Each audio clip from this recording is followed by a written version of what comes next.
Mesdames, Messieurs, bonjour.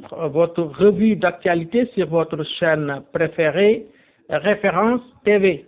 Le secrétaire exécutif du réseau des hôpitaux d'Afrique, de l'océan Indien et des Caraïbes, le professeur Dieudonné Diolossi, a souligné l'importance de la qualité des soins, dont le coût est selon lui nettement inférieur à celui des soins ne répondant pas à cette norme.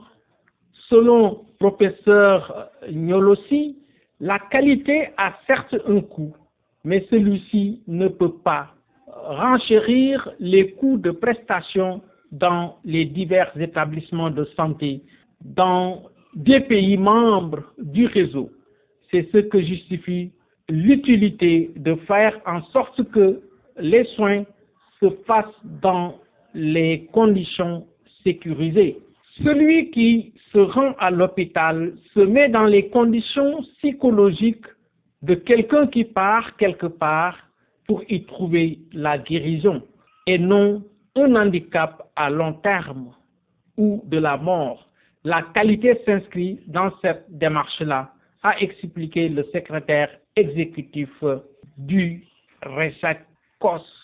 Le professeur Diolossi prenait part aux 12e rencontres hospitalières organisées à Dakar du mercredi à vendredi sur le thème certification des établissements de soins, état des lieux de la mise en place de la démarche qualité dans les hôpitaux du RESTORAC.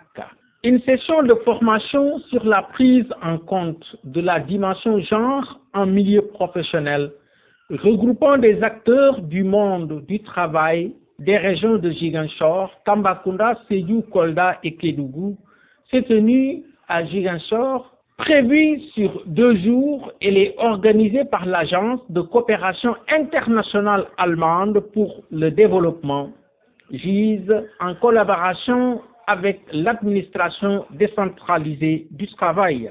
Cette session de formation vise à promouvoir davantage la prise en compte de la dimension genre, notamment la promotion de l'égalité hommes et femmes en milieu professionnel, a dit le conseiller technique en droit et administration du travail de l'agence de coopération allemande Demba Diop.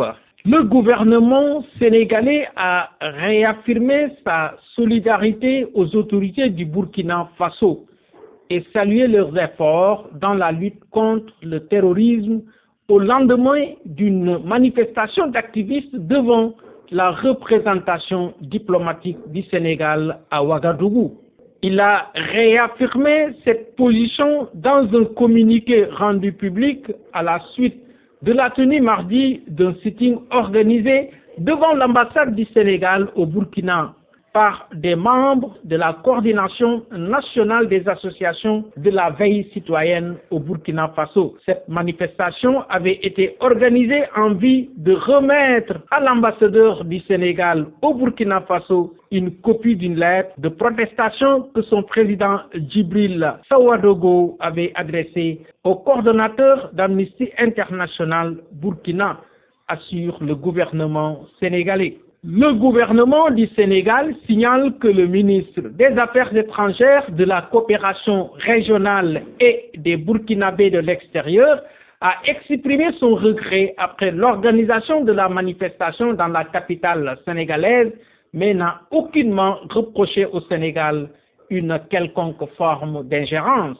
Le ministre de l'Agriculture, de la Souveraineté alimentaire et de l'Élevage va effectuer une tournée de 4 jours à partir de jeudi dans la vallée du fleuve Sénégal. Mabouba Diagne entamera une tournée dans la vallée du fleuve Sénégal du 28 au 30 juin 2024. La tournée de 4 jours sera l'occasion pour lui de s'entretenir avec les agriculteurs dans cette partie du pays. Mabouba Diagne se rendra à Raou, Tchawel, Ngich, Mban, Ndiol et Ross Béthio, selon la même source. Le comité de pilotage des activités cinématographiques de l'université Cheikh Anta Diop de Dakar organise le mardi 2 juillet des journées cinématographiques dédiées au dramaturge et réalisateur Djibril Diop Mambéty, dans l'optique de faire connaître ce pionnier du cinéma sénégalais aux candidats. Le cinéma de Djibril Diop Mambéty est le thème central de ces journées, précise la même source, ajoutant que les rencontres se dérouleront le mardi 2 et le jeudi 4 juillet à partir de 17h dans un premier temps, avec 2 conférences qui seront animées respectivement par les réalisateurs Alain Gomis et Moussa Sen Absa. Les organisateurs ont aussi inscrit dans le programme du 9 et 11 juillet à partir de 17h des séances de master classe animées par les chefs opérateurs Imange, Ahmed Nyan et Aminata Ndaw, ainsi que le moniteur Mamadou Ndiaye et la coutumière Maguette Gueye. La page internationale de cette revue d'actualité, le chef de l'État kényan William Ruto a annoncé le retrait du projet de loi de finances violemment contesté la veille dans la capitale de son pays, Nairobi. Une vingtaine de manifestants opposés à l'adoption du projet de budget 2024-2025 prévoyant de nouvelles taxes ont péri dans les violentes contestations qui ont secoué mardi la capitale et d'autres localités du pays. Dans des propos rapportés par le site d'information de Radio France Internationale, William Ruto a déclaré: je dirige un gouvernement, mais je gouverne aussi un peuple, et le peuple a parlé. Terminons par la page sportive de cette revue d'actualité. L'athlète sénégalaise Sali Sarr a remporté mercredi la finale du triple saut avec une marque de 14,06 mètres au championnat d'Afrique d'athlétisme en cours à Douala au Cameroun. Le Sénégal a encore brillé à cette 23e édition des championnats d'Afrique d'athlétisme avec une 3e médaille d'or au triple saut féminin. Sali Sarr rejoint ses compatriotes Cheikh Tidiane Diouf et Louis-François Mendy, médaillés d'or respectivement aux 400 mètres et aux 100 mètres. C'était tout pour la revue d'actualité sur votre chaîne préférée Référence TV qui vous livre l'actualité à temps réel.